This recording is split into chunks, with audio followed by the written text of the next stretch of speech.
ሰላም እንዴት ናችሁ? ትናንትና በነበረው የኳስ ጨዋታ ማለት ነው አርሰናሊዝም ምናምን ታለ ምናምን እያሉ ኳስ ደጋፊዎች አርሰናሊዝም እምነት ተከታዮች ምናምን ይላሉ ማለት ነው። ጭራሽ እምነት አረቡት ማለት ነው። ይሄን ታል ኳስ ወጣት ነው ያው ሰው መዝናኛ መቼም ኳስ ሊሆን ይችላል። ነገር ግን ኳስ መጫወት ማለት ማየት መዝናኛ ከመሆን አልፎ እንደ እምነት አድርገው እንደውም አርሲ እንትን ያስጌድ እንዳሽን ሰምታችኋል።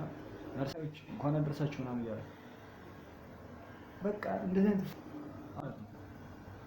ኳስ እንደ ወጣት ያው ለመዝናናት ልትደግፍ ትችላለህ። ሜቢ ውስጥ ለአንዱ ደጋፊ ልትሆን ይችላል። አብዛኛውን ጊዜ እንደዛ ነው። ለምሳሌ የሆነ ኮምፒቲሽን አለ፣ ኳስም ሆነች ጌሞች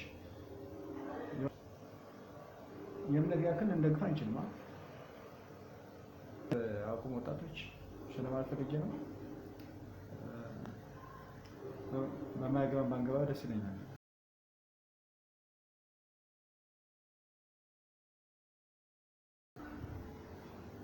የሚገርመው በአንድ ሃይማኖት አስተምሮ አንድን ነገር ከመጠን በላይ መውደድ ፈጣሪን ሳይሆን ተፈጣሪ ውጭ አንድን ነገር ከመጠን በላይ መውደድ ጣዖት ነው የሚል አስተምሯል።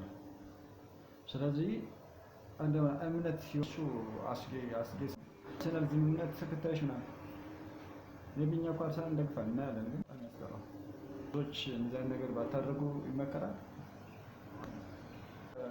አንድ ቀን እንኳን መብያ ወይም ቁርስ መብያ የተለያየ ወጪ ስንት ለፍቶ ያገኘውን ገንዘብ ኢንቨስት አድርጎ ይሄ ደግሞ በጣም ያስጠላል።